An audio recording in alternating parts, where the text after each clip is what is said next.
नमस्कार, आप देख रहे हैं इंडिया टीवी। आपके साथ मैं हूं मीनाक्षी जोशी। अयोध्या इस विश्वास की धरती से आप सभी का मैं स्वागत करती हूं। कल गणपति जी की आराधना हुई, आज रामार्चा पूजन किया जा रहा है, हनुमान जी के निशान की अर्चना की जा रही है।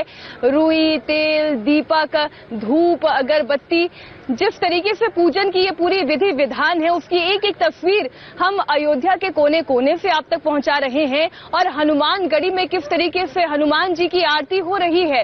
कहा जाता है कि जो भक्तों में भक्त हुए और राम के सबसे बड़े भक्त हुए वो तो हनुमान ही हुए। तो राम भक्त हनुमान की पूजा करना बेहद जरूरी है, ये सनातनी परंपरा भी है। और राम की पूजा हनुमान जी को याद किए, हनुमान जी का स्मरण किए अधूरी कही जाती है। इसलिए आज रामार्चा का भी जो आयोजन किया गया, लगातार 5 घंटे तक ये पूजा अर्चना चलेगी। वैसे तो परंपरा ये कहती है कि पूरा रामार्चा पूजन हनुमान जी के निशान के पूजन के साथ साथ ये पर्चा पूरे नगर में घुमाया जाता है, एक एक मंदिर में इसे ले जाया जाता है। लेकिन कोरोना का ये संक्रमण काल है और इस दौरान पूजन काम में किसी भी तरीके की बाधा ना आए, इसलिए स्वास्थ्य का भी ध्यान रखते हुए, प्रोटोकॉल का ख्याल रखते हुए अब इस आयोजन को किया जा रहा है। किसी भी तरीके की रैली नहीं निकाली जाएगी, ना ही इस निशान को ले जाया जाएगा राम जन्मभूमि की तरफ। लेकिन हाँ, ये जरूर है कि पूजा जब तक नहीं होगी हनुमान की तो कैसे होंगे पूर्ण काज राम के। एक वॉक थ्रू देखिए, एक रिपोर्ट देखिए, हमारे सहयोगी विशाल प्रताप सिंह ने भेजी है हनुमानगढ़ी से। हम इस समय हनुमानगढ़ी में मौजूद हैं और हनुमानगढ़ी में इस समय एक ऐतिहासिक पूजा हो रही है। हनुमान जी के निशान की पूजा हो रही है। मेरे ठीक बगल में आप देख सकते हैं कि हनुमान जी को इस समय पूजा जा रहा है। हनुमान जी की जो निशान है उसकी पूजा की जा रही है। मान्यता ये है कि अयोध्या में कोई भी मांगलिक कार्य होता है, कोई भी बड़ा कार्य होता है, कोई भी अच्छा कार्य होता है, इससे पहले हनुमान जी के निशान की बाकायदा पूजा की जाती है। और वही पूजा इस समय यहाँ पर की जा रही है। ये माना जा रहा है कि राम जन्मभूमि में जब प्रधानमंत्री नरेंद्र मोदी पहुंचेंगे तो यहाँ पर वो बाकायदा इस पूजा में हिस्सा लेंगे। और इसी के लिए यहाँ देखिए आप किस तरीके से पूजा अर्चना चल रही है। आचार्य राजू दास जी हमारे साथ मौजूद है। राजू जी, पूजा की गई है, क्या इसका विधान है, क्या इसका महत्व है? ये सनातन संस्कृति परंपरा है और लगातार 1700 वर्ष पुरानी निशान है। और ये राम जन्मभूमि के लिए भव्य मंदिर निर्माण हेतु यहाँ पूजन निशान की हो रही है। सारे विघ्न बाधे दूर हों, इसके नाते ये पूजन चल रहा है यहाँ पर। ये माना जाएगा कि कल ये निशान पहुँचेगा राम जन्मभूमि में? नहीं, निशान अब नहीं जाएगा, यही पूजन हो जा रहा है, यही मना लिया जा रहा है। और मान्यता यही है कि कोई भी शुभ कार्य से पहले हनुमान जी के निशान की पूजा होती है। कोई भी शुभ कार्य करने से पहले निशान की पूजा होती है। कोई भी शुभ कार्य करने से पहले निशान की पूजा होती है। और यही निशान की पूजा इस समय हनुमानगढ़ी मंदिर में की जा रही है। हनुमान जी के नारे और जो उद्घोष है वो यहाँ पर किए जा रहे हैं। बाकायदा यहाँ पर घंटा बज रहा है, नगाड़ा बज रहा है, जिस तरीके से आरती हो रही है, यहाँ का मनोरम दृश्य है। और इस दृश्य को देख करके समझा जा सकता है कि अयोध्या में इस समय किस तरीके का माहौल है, जब सैकड़ों की संख्या में राम भक्त यहाँ पहुंचे हुए हैं और वो अपने आराध्य को प्रणाम कर रहे हैं, उनके लिए नमन कर रहे हैं, ताकि राम जन्मभूमि परिसर का कल का जो कार्यक्रम है वो पूरी तरीके से अच्छा हो। देखिए किस तरीके से लोग आचमन कर रहे हैं, जो भक्त हैं वो आरती कर रहे हैं। यह आरती का भी विशेष महत्व है और इस आरती को करने के साथ ही इस पूजा को संपन्न मान लिया जाता है। सभी को आरती कराई जा रही है और ये माना जा रहा है कि प्रधानमंत्री नरेंद्र मोदी कल जब हनुमानगढ़ी पहुंचेंगे, हनुमानगढ़ी में दर्शन करने के बाद वो राम जन्मभूमि जाएंगे और वहां पर भूमि पूजन के इस कार्यक्रम को आगे बढ़ाएंगे। तो कहा जा सकता है कि जो शुभ मुहूर्त है उसकी अब शुरुआत पूरी तरीके से हो चुकी है। क्या नाम है? विशाल प्रताप सिंह। हनुमानगढ़ी पर आपने ये हमारे संवाददाता विशाल प्रताप सिंह की एक रिपोर्ट देखी। आपने देखा कि किस तरीके से 1700 साल पुराने इस प्राचीन हनुमान निशान की पूजा अर्चना की जा रही है।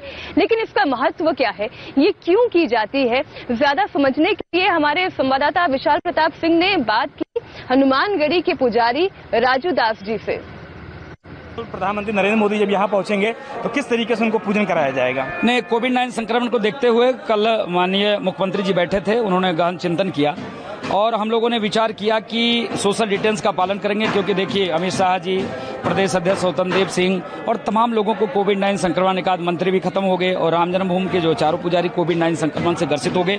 इसके नाते इसको देखते हुए सिर्फ प्रधानमंत्री जी दर्शन करेंगे, परिक्रमा करेंगे, आशीर्वाद लेंगे और वापस हो जाएंगे। हम लोग यहाँ भीड़ भाड़ नहीं करेंगे, विशेष कोई भी प्रयोजन नहीं करेंगे, क्योंकि हमारे यहाँ से हमारे यहाँ निर्वाणी अखाड़े के जो है महासचिव गौरीशंकर दास जी, उन्होंने जो है अष्टधातु के ईंट रखे थे और अखाड़े की तरफ से जो है महान धर्मदास जी की तरफ से जो है चांदी की ईंट देने का था, गद्दी नसीन की तरफ से गदा भेंट करने का था और मुकुट भेंट करने का था हम लोगों की तरफ से। तो हम लोगों ने बहुत ही उत्साह की तर्ज पे हम लोगों ने काम किया, लेकिन वो नहीं हो रहा है। सारे कार्यक्रम कल जो अभी पिछले दिन मुख्यमंत्री बैठे थे उन्होंने कैंसिल कर दिया। सारे प्रोग्राम कैंसिल हो चुके हैं। प्रधानमंत्री नरेंद्र मोदी हनुमानगढ़ी आएंगे और यहाँ पर बाकायदा दर्शन पूजन करेंगे, लेकिन किसी भी तरीके का कोई भी उपहार उनको भेंट नहीं किया जाएगा। हनुमान जी की आज बाकायदा पूजा हुई है। हनुमान जी को मनाया गया है कि जिस तरीके से प्रधानमंत्री नरेंद्र मोदी कल भूमि पूजन करेंगे उससे पहले आशीर्वाद यहाँ ले लिया गया है। लेकिन अब ये साफ हो गया है कि हनुमान जी का ये निशान कल राम जन्मभूमि परिसर में नहीं जाएगा, क्योंकि प्रधानमंत्री के प्रोटोकॉल के तहत बहुत सारी ऐसी चीजें हैं जिसमें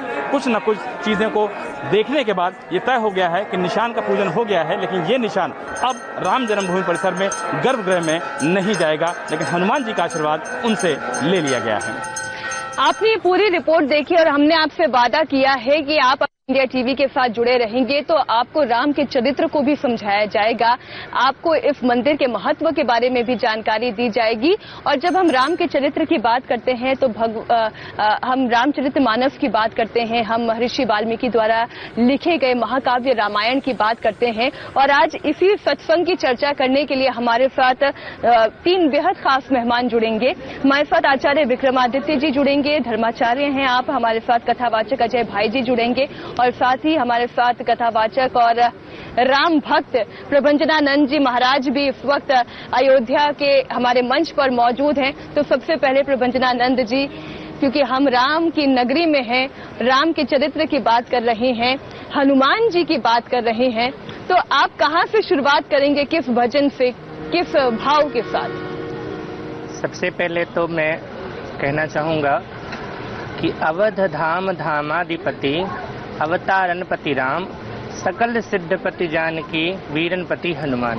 वाह। यानी कि जितने भी धाम है पूरे ब्रह्मांड में अगर सबसे सिरमौर अगर कोई है तो वो है अयोध्या धाम। भगवान राघवेंद्र स्वयं ही अपने साथ में जो सहयोगी वानर हैं और सबको संबोधित करते हुए भगवान राम ने ये शब्द कहा है कि यद्यपि सब वैकुंठ बखाना वेद पुराण विदित जग जाना, लेकिन अवधपुरी सम प्रिय नहीं सो, अवधपुरी सम प्रिय नहीं सो, अवधपुरी सम प्रिय नहीं सो, अवधपुरी सम प्रिय नहीं सो। यह प्रसंग जान नहीं को यह प्रसंग जान नहीं को। भगवान राम कहते हैं यद्यपि करके वैकुंठ के सौंदर्य, खूबसूरती और ऐश्वर्य की चर्चा हर जगह वेदों में की गई है, लेकिन भगवान कहते हैं वो वैकुंठ भी मेरे लिए उतनी प्रिय नहीं है जितनी ये अयोध्या है। अयोध्या से। और एक चीज और मैं कहूँ, भगवान से एक बार पूछा गया कि आपको कौन प्रिय है, भगवान ने कहा सब मम प्रिय सब मम उपजाए, लेकिन कहा गया कि सरकार सब प्रिय हैं, कोई अतिरिक्त तो कोई होगा? भगवान ने कहा बिल्कुल है। अयोध्या के वासियों के ऊपर भगवान हाथ उठा के कहते हैं, बोले अति प्रिय मोहि यहाँ के वासी। कितनी सुंदर बात है। संसार के लोग प्रिय हैं, लेकिन सबसे ज्यादा प्रिय तो अति प्रिय है। और इसी से जुड़ी हुई एक छोटी सी कथा ये भी है जो रामचरितमानस में मैं पढ़ रही थी कि जब भरत जी ने कहा प्रभु श्री राम से कि भैया मैं तीर्थों के दर्शन करने जाना चाहता हूँ, तो प्रभु श्री राम मुस्कुरा दिए। लक्ष्मण जी ने पूछा, आप क्यों मुस्कुरा रहे हैं? प्रभु श्री राम ने कहा कि जहां पर तीर्थों के तीर्थ प्रयागराज खुद यहां आकर स्नान करते हैं, सरयू तट पर देवी देवता यहाँ जहां पर जिस सरयू तट पर आकर वो स्नान करते हैं, उससे बड़ा तीर्थराज और क्या हो सकता है? तो जहां पर खुद तीर्थराज प्रयाग आकर करे स्नान, बिल्कुल है जी। तीर्थराज प्रयाग ने शिकायत किया भगवान से कि आपने मुझे तीर्थों का राजा बनाया है, सब लोग मानते हैं मुझे, लेकिन अयोध्या नहीं मानता मुझे। तो भगवान ने कहा, तीर्थों का राजा बनाया है, अपने घर का राजा नहीं बनाया है, अयोध्या तो मेरा घर है। बिल्कुल। और तभी लक्ष्मण जी ने जब देखा कि सरयू पर तो जब सभी देवी देवता खुद आकर स्नान कर रहे हैं, तो वो फिर किसी तीर्थ के लिए कहाँ जाएं जब वो खुद एक तीर्थ की नगरी अयोध्या में वास कर रहे हैं, प्रभु श्री राम के चरणों में है। हमारे साथ धर्माचार्य विक्रमादित्य जी भी जुड़े हुए हैं। विक्रमादित्य जी, ये तो राम नाम की चर्चा है, रामचरितमानस से कुछ जो है कथाएं हैं, जो संस्मरण हम कह लें, वो है, हम उठाकर बात करने की कोशिश कर रहे हैं। लेकिन आज राम के नाम को सुमिरन करना या राम के नाम को समझना, उनके जीवन चरित्र को समझना इतना जरूरी क्यों है? देखिए, राम को समझना वास्तविक तौर में बहुत जरूरी है, क्योंकि हम बात करते हैं मर्यादा की, हम बात करते हैं धर्म की, और जहां धर्म होता है वहीं संपन्नता होती है, वहीं वास्तविक तौर पर जीवन में उन्नति होती है। यदि धर्म नहीं होगा, राम जहां होगा वहां धर्म अवश्य होगा ही। राम और धर्म एक साथ पुरुष कहा गया है, मर्यादा पुरुषोत्तम, यानी धर्म की वास्तविक कोई पराकाष्ठा हो सकती है, धर्म की वास्तविक व्याख्या हो सकती है, तो राम ही है। राम दो शब्दों से मिलकर बना, र और म। मेरे अनुसार रा यानी राष्ट्र और म यानी मंगल। राष्ट्र और मंगल जहां हो जाए वहीं जीवन में सच्चरित होते हैं, परंतु राम को हमें समझना होगा। देखिए, एक दोहा आता है, मैं कई बार उसको कोट करता हूं, राम राम सब कोई कहे, ठग ठाकुर और चोर।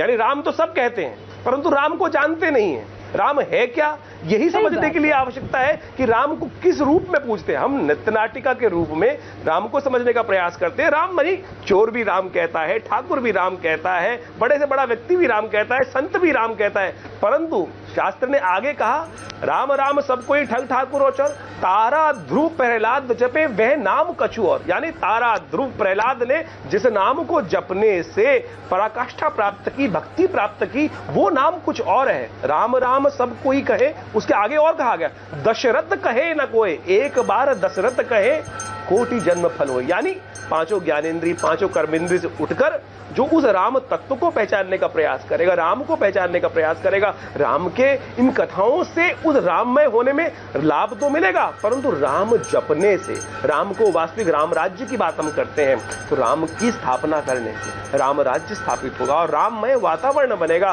तब जाकर जीवन में उत्कर्षता आएगी, जीवन में संपन्नता आएगी, जीवन में आगे बढ़ने के योग बनेंगे, धर्म आएगा।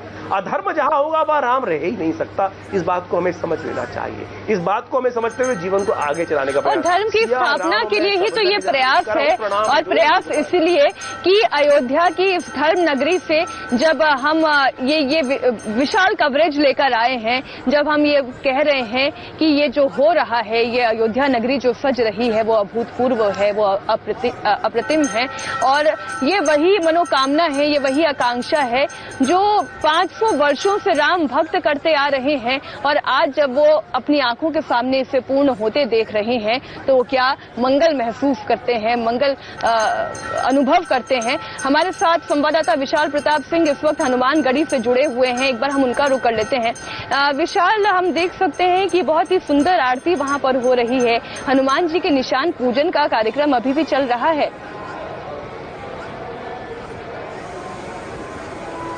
देखिए मीनाक्षी, मैं आपको लाइव तस्वीरें दिखा रहा हूं हनुमानगढ़ी की। इस समय यहाँ जो पूजा अर्चना चल रही थी हनुमान निशान की, वो अब पूरी तरीके से संपन्न हो चुकी है। आधा घंटे तक मनोरम दृश्य यहाँ के थे, अभिभूत करने वाले दृश्य यहाँ पे थे, और जिस तरीके से बड़ी संख्या में साधु संत यहाँ पर मौजूद थे, भक्त मौजूद थे, अयोध्या के आम लोग मौजूद थे, और इंडिया टीवी हम लोग लगातार मौजूद थे। हम लोग इस पूजन के साक्षात गवाह बने, जिसमें बताया गया कि किस तरीके से जैसे काशी के कोतवाल से परमिशन ली जाती है काशी विश्वनाथ के दर्शन करने के लिए, काशी में आगमन के लिए, उसी तरीके से हनुमानगढ़ी ये वो जगह है जो कि अयोध्या की सबसे ऊंची जगह मानी जाती है। और ये कहा जाता है कि अगर आपको प्रभु श्री राम के दर्शन करने हैं, उनके पास जाना है, तो आपको पहले भगवान हनुमान से, पवन पुत्र हनुमान से दर्शन करने होंगे, उनसे आज्ञा लेनी होगी, इजाज़त लेनी होगी, उनकी पूजा अर्चना करनी होगी, लड्डू चढ़ाने होंगे, और उसके बाद ही आपको जब ये परमिशन मिल जाएगी तब आप प्रभु श्री राम के दर्शन करने के लिए जा सकते हैं। 500 सालों का इंतज़ार खत्म हो रहा है। 1700 साल से यहाँ पर हनुमान जी का पूजन है, हनुमान जी का निशान मौजूद है, उसका पूजन हो गया है। हालांकि वो जो निशान है वो राम जन्मभूमि परिसर में नहीं जा रहा है, लेकिन जो आशीर्वाद लेने की परंपरा है प्रभु श्री राम के लिए भगवान हनुमान से, वो आशीर्वाद लेने की परंपरा यहाँ पूरी हो गई है। और हफ्ते में सिर्फ एक दिन यानी कि आज मंगलवार के दिन हनुमान निशान की जो पूजा होती है वो की जाती है। उस पूजा को यहाँ संपन्न कर लिया गया है, विधि विधान से संपन्न कर लिया गया है। अब सबका विश्वास है कि अयोध्या के जितने कष्ट थे वो सब खत्म हो चुके हैं। 500 साल का जो इंतजार था वो खत्म हो चुका है। अब प्रभु श्री राम का सुंदर बात आप कह रहे हैं, और जो तस्वीरें हमारे दर्शक इंडिया टीवी के माध्यम से आपकी इस रिपोर्ट के जरिए लगातार देख रहे हैं, वो भी सुख की अनुभूति कर रहे होंगे कि हम अयोध्या नहीं पहुंचे, कोरोना का इस संक्रमण काल है, हम नहीं आए तो क्या हुआ। ये तस्वीरें तो उन तक पहुंच रही है। और राम का नाम जपने के लिए, उनका ध्यान करने के लिए आपको अयोध्या आने की जरूरत नहीं है। आप अपने घर पर बैठ के भी अगर राम का गुणगान करेंगे तो राम आपकी सच्ची भक्ति पर अपनी कृपा दृष्टि जरूर बरसाएंगे। अजय भाई जी भी हमारे साथ जुड़े हुए हैं, आप कथावाचक हैं। अजय भाई जी, आप रामायण का ऐसा कौन सा प्रसंग सुनाएंगे जिससे ये लोगों को समझ में आए कि राम जो मर्यादाओं के राम कहे जाते हैं, जो मर्यादा पुरुषोत्तम कहे जाते हैं, पुरुषों में पुरुष महापुरुष कहे जाते हैं, उन्हें समझना और उनके चरित्र को अपने जीवन में ढालना, अगर कोई एक चीज भी उनके आचरण से ले ली जाए तो कितना मंगल हो सकता है।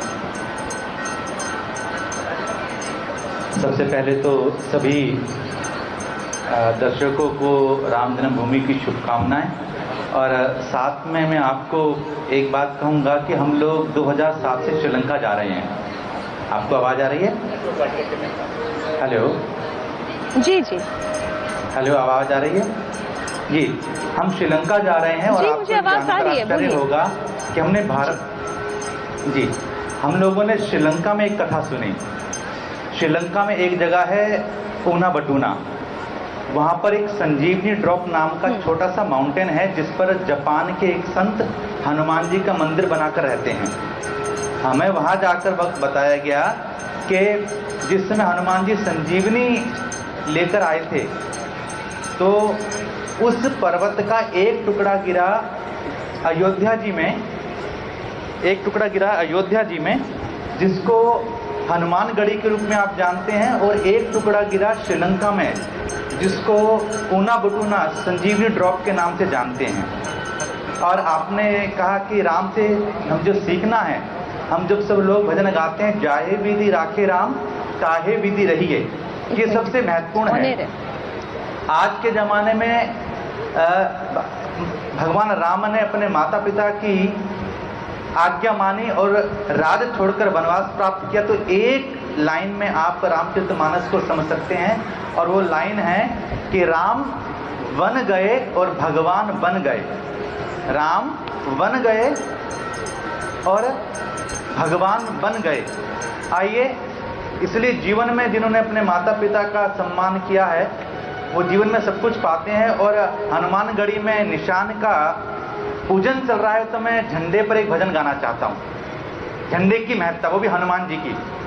आप सभी लोग सुने हृदय के साथ। ये भजन जोश भरने के लिए, भक्ति भरने के लिए है जी। आइए सब मिलकर हृदय से वो भजन गाएं। ये अभी दिखाती हूँ। लहर लहर लहराए रे झंडा बजरंग बली का, लहर लहर लहराए रे झंडा बजरंग बली का, बजरंग बली का झंडा, बजरंग बली का, बजरंग बली का झंडा, हनुमत बली का। लहर लहर लहराए रे झंडा बजरंग बली का, लहर लहर लहराए रे झंडा बजरंग बली का। राम दुआरे तुम रखवारे। इस कली काल में कोई भी काम होगा तो हनुमान जी सबसे पहले राम काज को करने के लिए वहां पर उपस्थित होते हैं। और एक विशेष बात यह है कि जैसे कोरोना महामारी है, अन्यथा वहां पर आज जन समाज का, जन सैलाब का शायद ऐतिहासिक क्षण होता, पर फिर भी सभी राम भक्तों ने अपनी मर्यादा मानी है और वो चैनल के माध्यम से इस प्रकार की राम कृपा को घर बैठे प्राप्त कर रहे हैं अयोध्या जी से। और राम का आदर्श हम आपको निवेदन करें कि ये तो कहा ही जाता है ना अजय भाई जी कि राम द्वारे तुम रखवारे, होत ना आज्ञा बिनु पैसारे, सब सुख ले तुम्हारी सरना, तुम रक्षक काहू को डरना। तो हनुमान जी के चालीसा का ये एक अंश हमने आपको सुनाया और बहुत ही सुंदर कथा वाचन भी आपने कही अजय भाई जी। आमंत्रण कैसा होगा, वो आमंत्रण जो है इस वक्त हमारे सामने है। ये किस तरीके से छपा है, इसमें किस तरीके की लिखावट की गई है, किन किन का नाम शामिल किया गया है, ये एक आमंत्रण जो हमारे साथ महाराज जी बैठे हुए हैं उन तक ये पहुंचा है।